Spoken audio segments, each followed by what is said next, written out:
Ya, bueno, la idea de esta presentación es hablar de cosas generales, ya que ustedes están comenzando la beca, y aparte de tener algunos conceptos anatomoclínicos como bien básicos, pero importantes, cambiar un poquito esta perspectiva de que en neurología la terapéutica se ha quedado un poco atrás, al revés. Yo creo que una de las especialidades que ha tenido más salto en lo cualitativo de tratamiento de enfermedad neurológica. ¿Ah? La estrella siempre es el tema de los cerebrovascular, pero ustedes van a ver cuando ya pasen los meses, ¿cierto? Y se desarrollen dentro de la beca, de que la neuroinmunología ha crecido pero mucho, el tema de los antiepilépticos ha crecido mucho, la cirugía para el Parkinson ha crecido mucho, entonces son temas bastante interesantes y que de años atrás no estaban en la neurología o por lo menos estaban en pañales, especialmente, ¿cierto?, en nuestros centros públicos que desgraciadamente por un tema de costo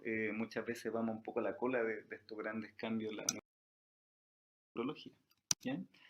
Bueno, yo les cuento un poquito algo personal, ¿cierto? Que generalmente yo soy acá de la sede, me tocó ser general de zona en Cochrane, después volví, así que probablemente tengo los mismos déficits que ustedes tienen después de tantos años que uno se le oxida un poquito el cerebro.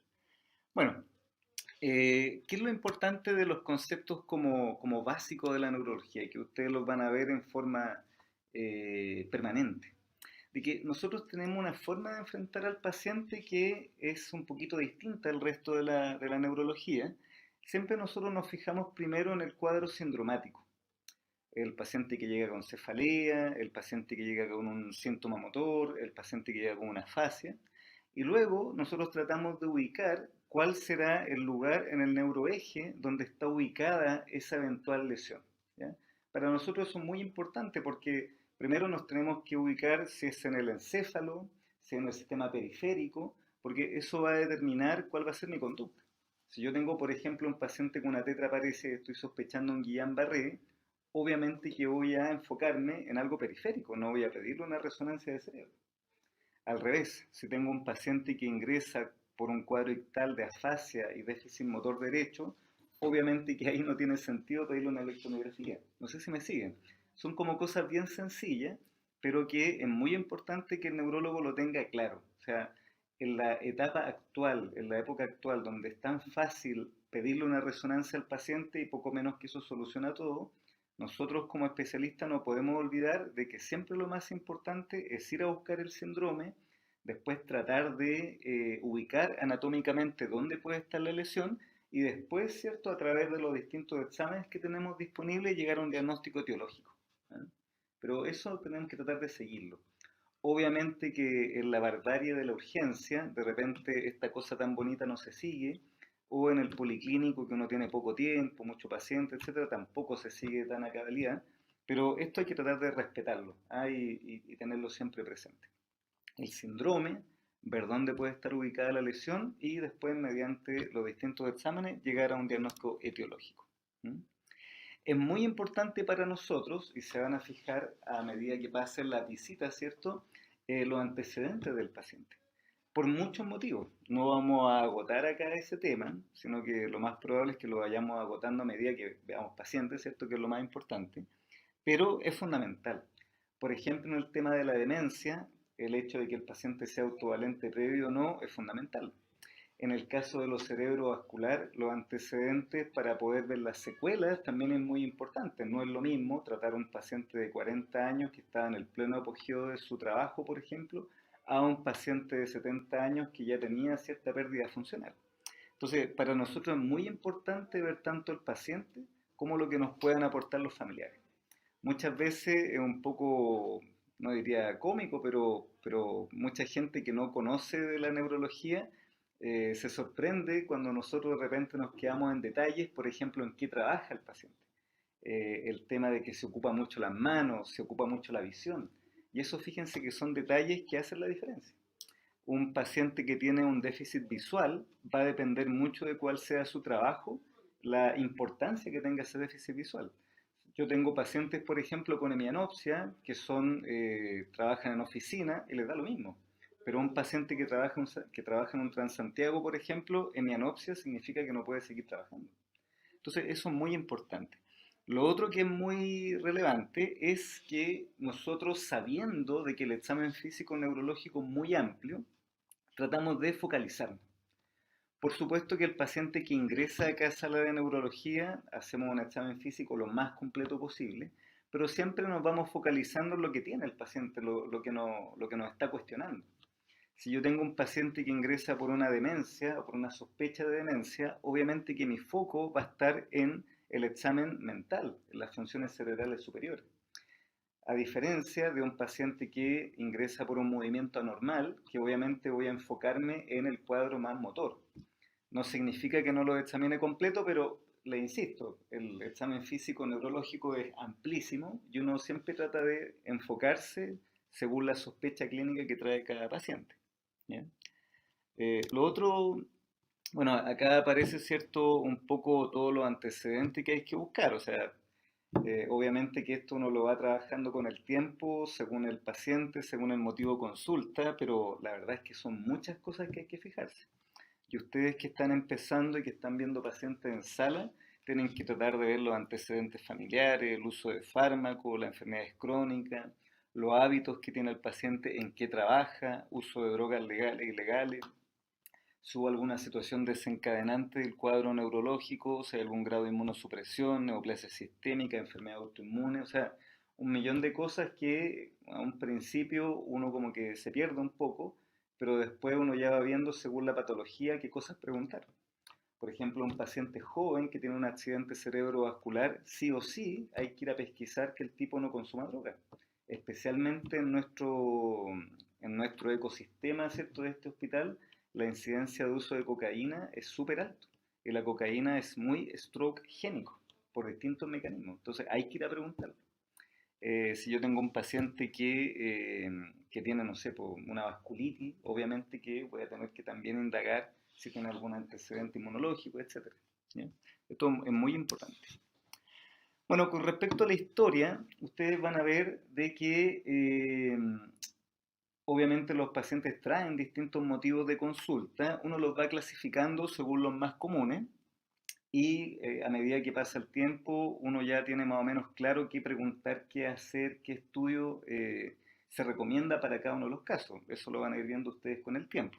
Pero ¿cuáles son como las cosas más frecuentes que uno ve? Cefalea, vértigo, diplopia, debilidad, que puede ser debilidad en un sector del cuerpo o una debilidad generalizada, ¿cierto? Trastorno del lenguaje, inestabilidad de la marcha, movimientos anormales, deterioro cognitivo. Son distintos como formas de presentación y van a ir viendo, le insisto, con el tiempo, qué es lo que yo pido. Por ejemplo, un paciente que ingresa con una sospecha de vértigo central, obviamente que voy a pedirle una resonancia porque sé que la resonancia tiene mucho mejor rendimiento que un escáner para ver fosa posterior, por ejemplo. Si es un paciente con una debilidad, obviamente voy a tratar de descartar que no tenga, por ejemplo, un Guillain-Barré, ya sea una electromiografía, una punción lumbar, etc. Entonces, fíjense que la neurología es amplia, es larga, pero igual uno puede esquematizarse y así no perderse. Porque cuando uno recién enfrenta la neurología, como que ve tantos signos y síntomas que como que uno se desalienta un poco. Como ya les comentaba, ¿cierto? El examen físico tiene que ser dirigido a lo que presenta el paciente, especialmente cuando estamos en contexto de urgencia. Lamentablemente por la coyuntura ustedes no pueden estar ahora haciendo turnos, ¿cierto?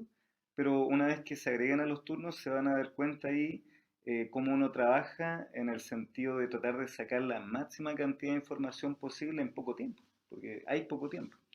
Y por lo tanto el examen físico tiene que ser dirigido hacia lo importante. ¿Mm? Bueno, los síndromes, como ya les comenté, son bastante. Es muy importante que tratar de calzar el motivo de consulta del paciente, la historia que trae, con el síndrome que yo finalmente voy a determinar.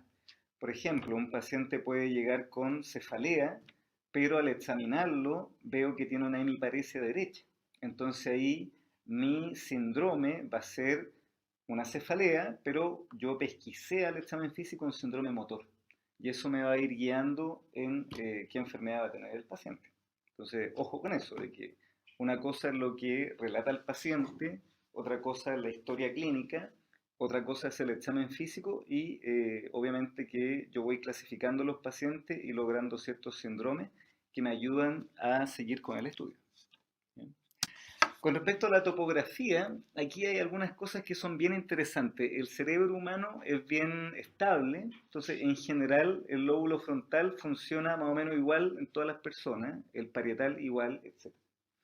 Lo otro que tiene bastante interesante que hay ciertos lugares que son bastante constantes, por ejemplo los parietales tienen que ver con las praxias, el valle silviano del lado dominante tiene que ver con el lenguaje, etc. Y uno puede ir ubicándose bastante bien, según lo que yo veo del examen físico de las funciones cerebrales superiores, cuál es el lugar que puede estar afectado. Si yo tengo un paciente con un trastorno de memoria, obviamente que voy a ir a buscar al lóbulo temporal. Si tengo un paciente que está muy apráxico o muy anosognósico, voy a ir a buscar los parietales.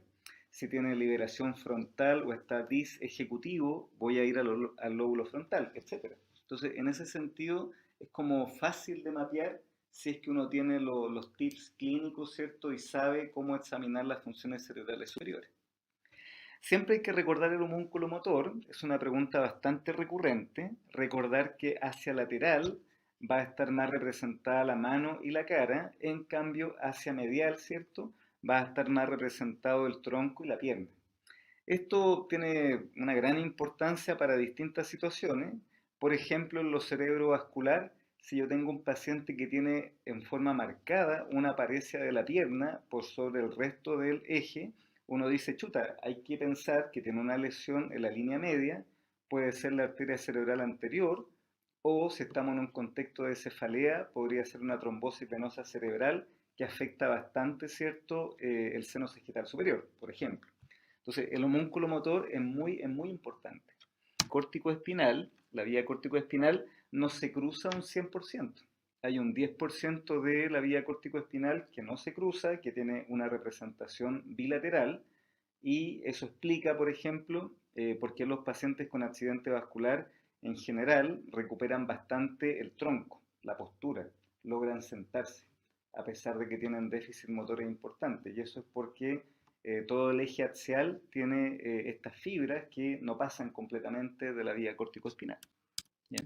Ejemplo, ¿cierto? Hay varios ejemplos de lesiones, por ejemplo, este hematoma subdural o esta malformación arteriovenosa o esta lesión capsular, son varias imágenes que clínicamente se pueden expresar igual.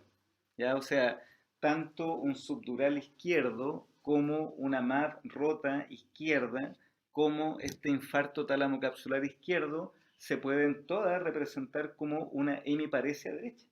Entonces, aquí es muy importante y muy relevante tener a mano, ¿cierto?, un estudio adecuado, que generalmente va a ser una imagen, en este caso inicialmente puede ser un TAC de cerebro, y después se puede ir complementando con otras imágenes, pero lo que les quiero decir es que si yo tengo un déficit motor, obviamente que yo con la clínica puedo suponer muchas cosas, pero necesito después hacer el correlato con alguna imagen, con algún estudio.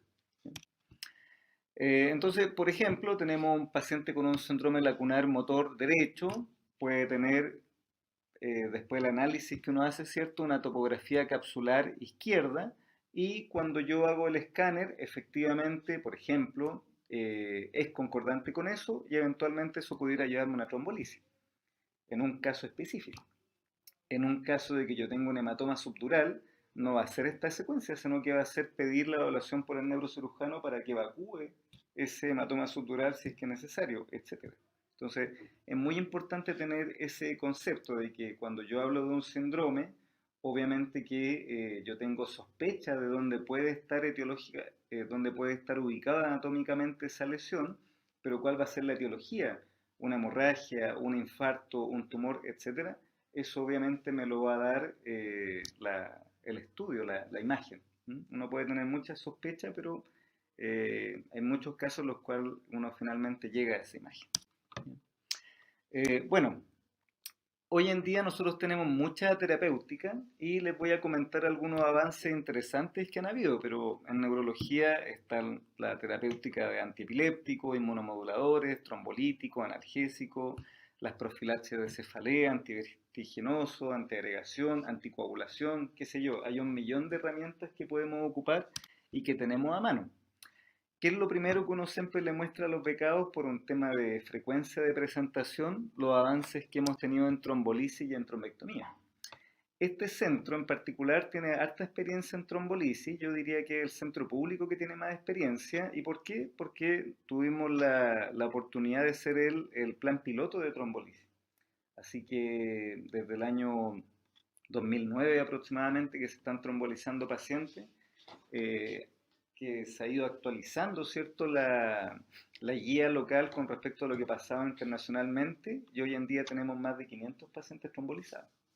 Así que la verdad que es una buena experiencia porque, como ustedes saben, cuando uno tromboliza a pacientes, hay un porcentaje de pacientes que van a ir bien, hay otros pacientes que van a ir mal, y en esas complicaciones es cuando la experiencia pesa bastante, para saber qué hacer cuando las cosas no andan tan bien.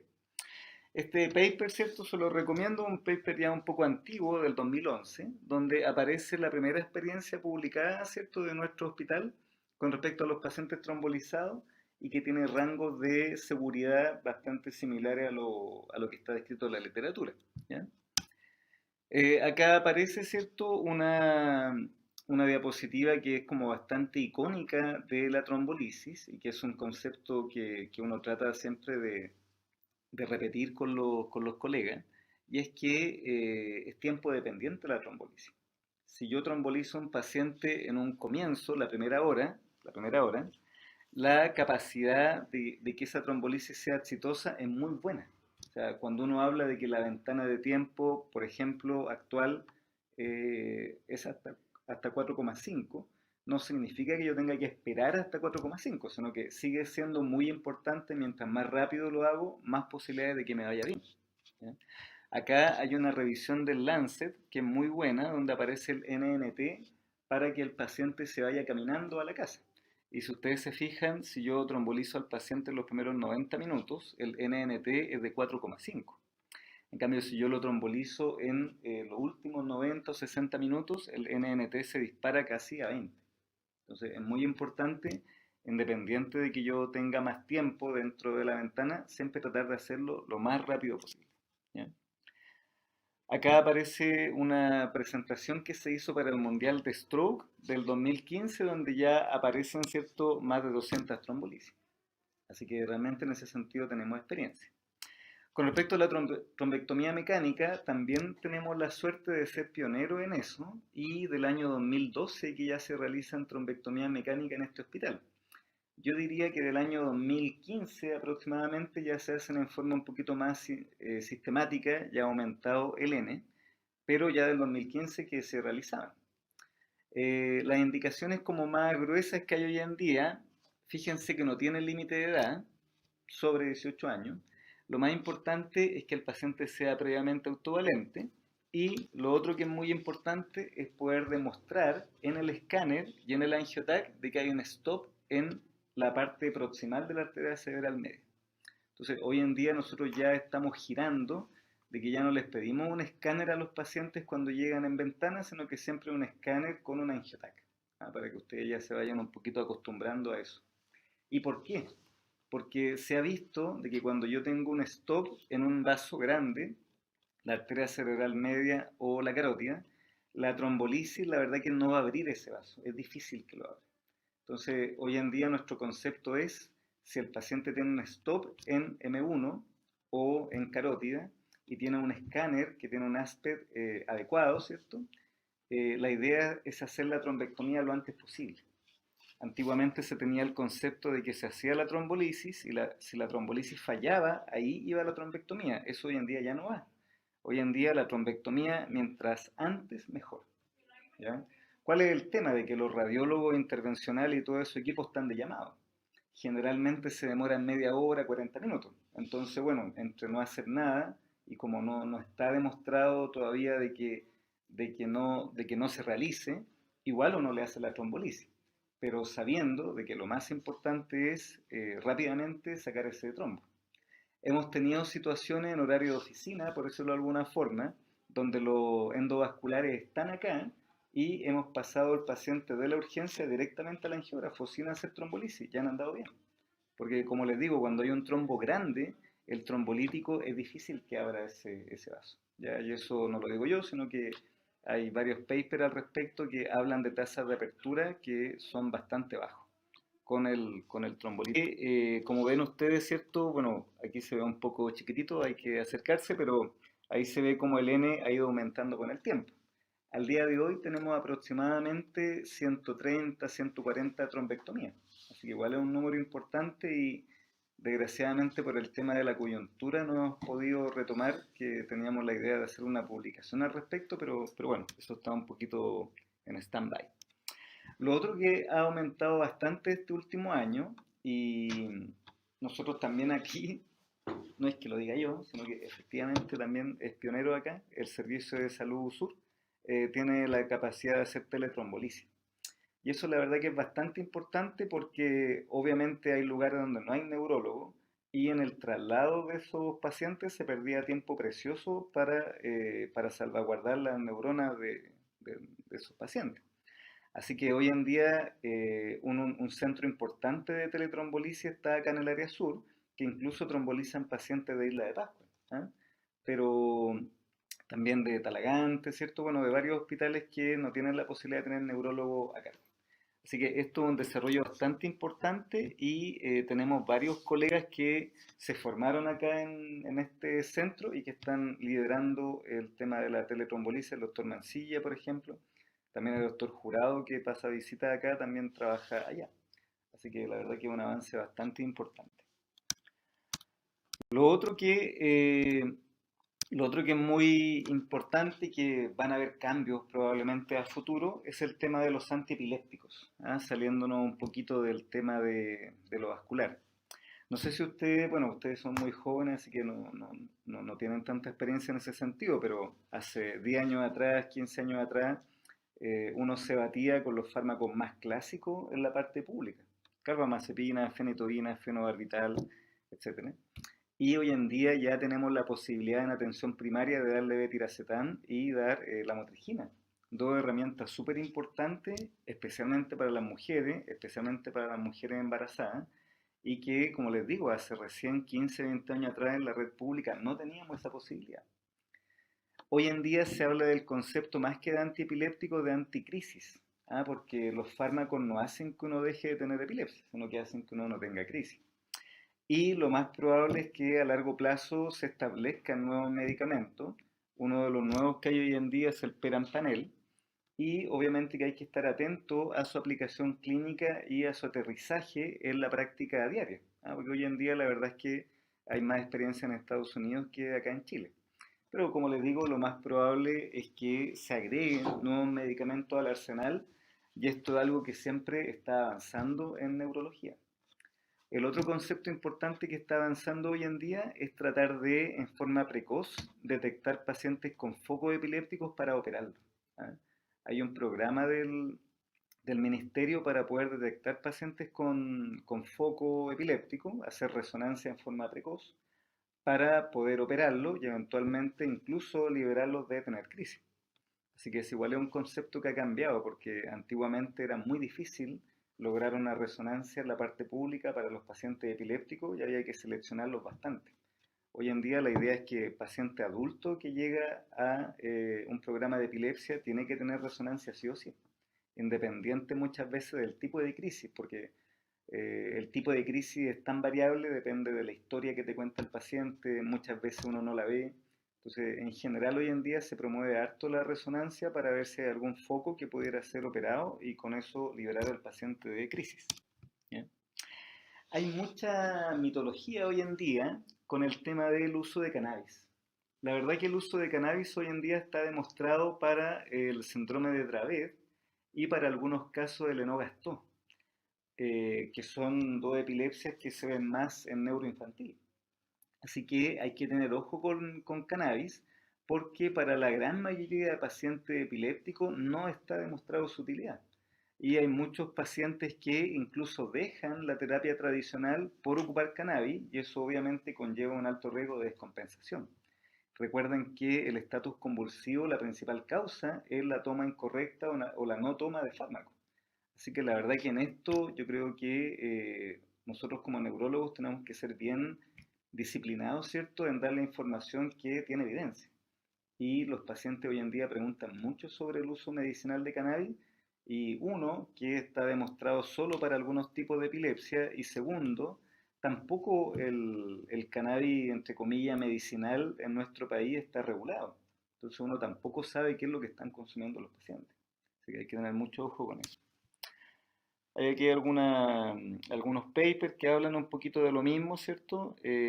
Tomando en cuenta, como les digo, que la gran mayoría de los pacientes con epilepsia no se benefician de la cannabis. Y eso hay que ser súper riguroso y súper claro para transmitirlo a la población. ¿Ya? El otro tema que ha tenido pero un avance impresionante en los últimos años, desgraciadamente un avance en cuanto a conocimiento, un avance en cuanto a estudio, no tanto en terapéutica, es la demencia. No sé si ustedes saben, pero ya el año pasado se ingresó la demencia al Plan AUS. Este año la idea era aterrizar el hecho de que estuviera en el Plan Auge para saber bien cuáles iban a ser los exámenes que iban a estar, por eso de alguna forma, asegurados por ley y cuáles iban a ser los medicamentos que también iban a estar asegurados y cuál iba a ser la cobertura o el manejo psicosocial. Desgraciadamente con el tema del coronavirus, que hoy en día nos tiene paralizado en ese sentido, pero es una discusión que se nos va a venir, porque efectivamente hay mucho paciente adulto mayor, ya hoy día incluso se habla de la cuarta edad, que son ya pacientes sobre 80 años, y las perspectivas para nuestro país es que la población siga envejeciendo. Así que los neurólogos debemos liderar y tratar de tener un conocimiento importante sobre la demencia, sobre su terapéutica, eh, para poder tener un buen manejo de los pacientes. Porque hoy en día, ¿cierto? Habiendo tanto paciente adulto mayor, muchos con demencia, no todos son diagnosticados por neurólogos, no todos son manejados por neurólogos, cuando es una patología donde nosotros tenemos mucho que decir. Fíjense que acá hay un tema interesante. Este es uno de los pocos trabajos, ¿cierto?, que es de Concepción, que hace estudios así a campo abierto sobre prevalencia de demencia. Es bien antiguo, del 95. Y fíjense que sobre 80 años hay un 30% que tiene demencia. Entonces uno realmente dice, chuta, el otro 70% estaban bien. Y ese concepto es muy importante, de que cuando uno habla de demencia, la demencia no significa que todos los pacientes adultos mayores vayan a tener demencia. Hay un buen porcentaje, algunos estudios hablan del 50%, 40% de pacientes que nunca van a tener demencia. Entonces hay que tener ojo con eso porque mucha población habla de la demencia senil, así como demencia por ser viejo. Hoy en día ese concepto ya debería abandonarse. Cuando uno habla de demencia, tiene que decir demencia por Alzheimer o demencia vascular o demencia mixta o etcétera. Pero igualar el hecho de llegar a viejo con tener demencia, eso no es así. Hay un porcentaje, como les digo, de pacientes que nunca van a tener demencia y ahí tiene mucho que ver el trasfondo genético que tenga ese paciente y obviamente todas las medidas de prevención primaria que lo vamos a ver un poquito corto, ¿cierto? Pero un poquito al final. Fíjense que la educación es algo muy importante. Pacientes que tienen educación universitaria tienen mucho menos riesgo de tener demencia. Y eso es algo que en nuestro país, desgraciadamente, lo notamos, ¿cierto? Por todas las grandes diferencias sociales que me imagino ustedes conocen, ¿cierto? Y es increíble como ya el hecho de tener educación universitaria o educación media, educación básica, determina en forma importante el riesgo de tener demencia o no. Aparte del tema de la hipertensión, la diabetes, el ejercicio, etcétera. Esto tiene que ver con las redes neuronales. Hay un punto, varios estudios bien interesantes que probablemente ustedes revisen después con la doctora Lillo, que hablan de el bilingüismo. ¿Ah? Los pacientes que son bilingües o trilingües, o mientras más lenguaje uno tiene menos riesgo de hacer demencia. Por lo mismo, porque se van generando redes neuronales que cuando hay alguna patología degenerativa o vascular o algún traumatismo, resisten mucho mejor una noche. ¿Mm? Así que no está de más aprender otro lenguaje. ¿Sí? Este es el típico cuadro, porque uno se pregunta, pucha, tanto estudio que hay en demencia, ¿por qué no ha salido ningún medicamento, ninguna pastilla que mejore la cosa? Bueno, fíjense que cuando yo estoy hablando de un paciente con demencia, ese paciente con demencia ya ha tenido una curva previa de atrofia cerebral y tiene también curvas previas de depósito de amiloide. Entonces, cuando yo veo a un paciente con demencia, clínicamente con demencia, ese paciente no es que un día X hizo demencia, sino que probablemente ya tenía una noxa vascular o tenía un depósito de beta amiloide que se iba acumulando en el tiempo. Entonces, ¿cuál es el problema? De que cuando yo veo a un paciente con demencia, ya ha tenido una larga historia de estado preclínico. Y por eso que los medicamentos que yo ocupo en este estadio ya de demencia establecida no van a hacer que se regenere las neuronas, no van a hacer que vuelvan a activarse zonas que ya se perdieron. Hoy en día el foco está en descubrir los pacientes en esta etapa preclínica, tanto a través de instrumentos clínicos como con imágenes avanzadas, por ejemplo el PET scan, cosa de que esos pacientes que yo puedo detectar en etapas preclínicas, tratarlos. ¿Mm? Desgraciadamente hasta el día de hoy no hay resultados alentadores al respecto, pero esas son las líneas de trabajo actuales. Este es un paper bien bonito que es del Lancet, donde aparecen todos los medicamentos que se han probado o que están en etapa de prueba y desgraciadamente no ha funcionado ninguno. Seguimos ocupando, bueno, acá hay un paper que este es del Nature. Este es un paper que ya se están empezando a ocupar, como está muy en boga la terapia inmunológica, se están ocupando anticuerpos monoclonales. Y efectivamente se ha visto que con los anticuerpos monoclonales hay menos depósito de beta amiloide, pero la verdad que la respuesta clínica, el Minimental, por ejemplo, es más o menos igual. ¿Ah? Y para muestra un botón, la memantina, que es uno de los medicamentos que se ocupan más para la demencia y que tienen evidencia actualmente, fíjense del año en que se produjo, o por lo menos ya hay paper, del año 86. O sea, podríamos decir que del año 86 no hay un medicamento mejor que el memantina. ¿Ya? No es para bajar el ánimo, pero sí es para ponerse un poquito en perspectiva de que este tema, lo más probable en los próximos años, va a seguir avanzando. ¿Mm? Y lo más probable, enfocado en lo que yo les comento, ¿cierto? De ir a buscar, de alguna forma, detectar pacientes que en la etapa preclínica podamos hacer algún tipo de tratamiento. ¿Ya? Pero de todas formas es bueno saber, donepezilo, memantina son dos de los medicamentos que más se ocupan y como les digo va a ser importante saber si esos medicamentos van a estar garantizados por GES y de qué forma y quiénes los pueden indicar, etcétera. Porque hoy en día nosotros los indicamos, pero los tienen que comprar los pacientes y son medicamentos que no son baratos. ¿Ya?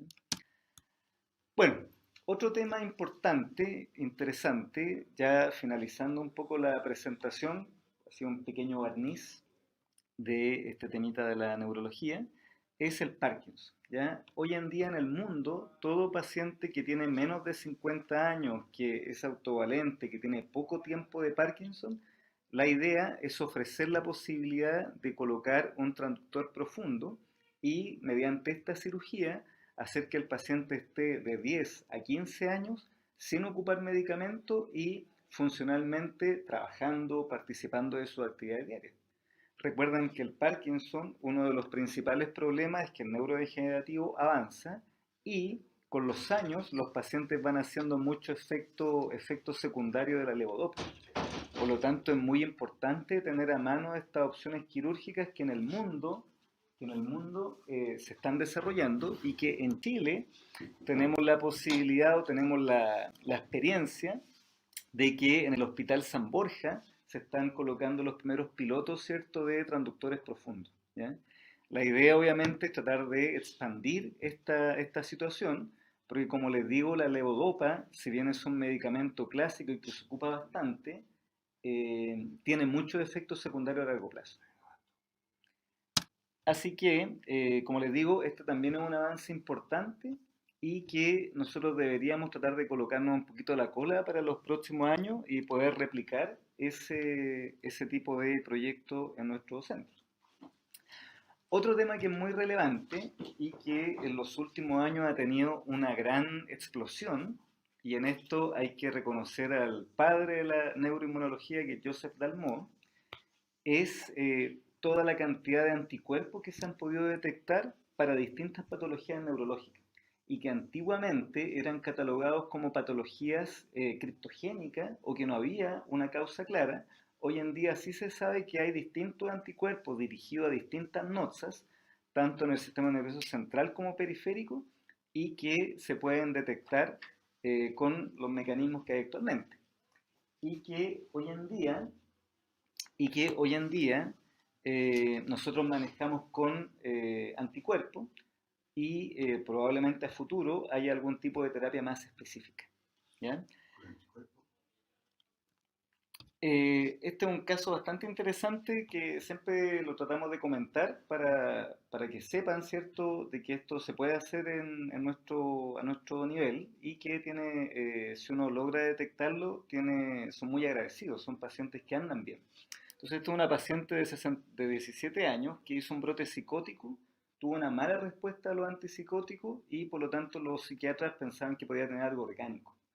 Tuvo varias evaluaciones por neurología y el detalle que nos hizo más sospechar que podía haber algo orgánico era, bueno, hizo varias crisis convulsivas y unos esbozos de signos meningios que fueron bastante orientadores. ¿Por qué? Porque la punción lumbar fue bastante anodina, dio 7 células en su momento más cúlmine y la resonancia estaba normal. En esa época, estamos hablando de hace 5 o 6 años atrás, no teníamos tanto conocimiento de la patología autoinmune, en este caso de la encefalitis autoinmune, y hoy en día se sabe que en esos casos la resonancia es muchas veces normal y la PL también. Por eso es muy importante el alto grado de sospecha.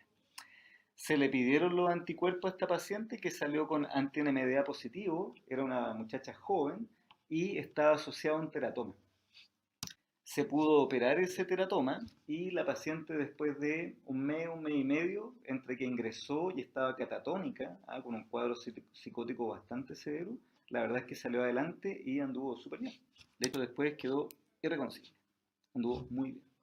Así que el tema de los anticuerpos, ¿cierto?, de la neuroinmunología es algo que se ve y que probablemente a medida que pasen los años se van a ir conociendo muchas enfermedades que eran criptogénicas y que no teníamos claro cuál era la causa, tengan su etiopatogenia en estos anticuerpos dirigidos a distintas notas del sistema nervioso.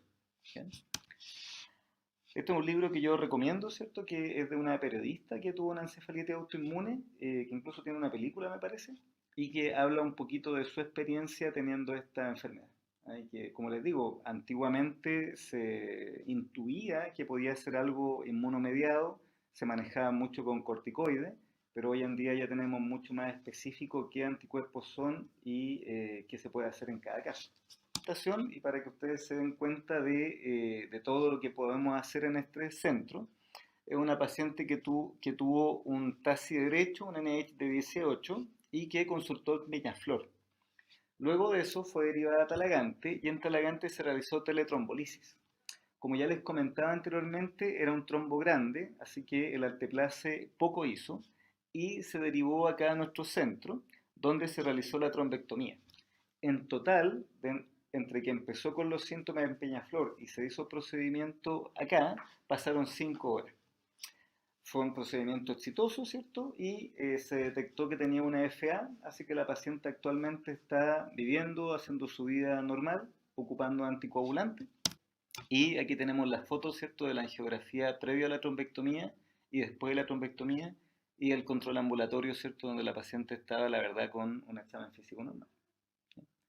Así que, ¿qué les puedo comentar? Hemos hablado de varias cosas neurológicas, algunos conceptos básicos, algunos tips.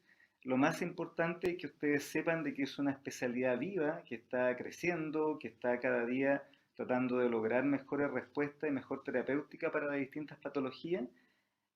Muchas de las cosas que tenemos disponibles hoy en día son impensables hace 20 años atrás o 30 años atrás, y ustedes tienen que ser partícipes de este desarrollo y probablemente con los años y después cuando ya sean neurólogos, ¿cierto?, van a ver mucho más.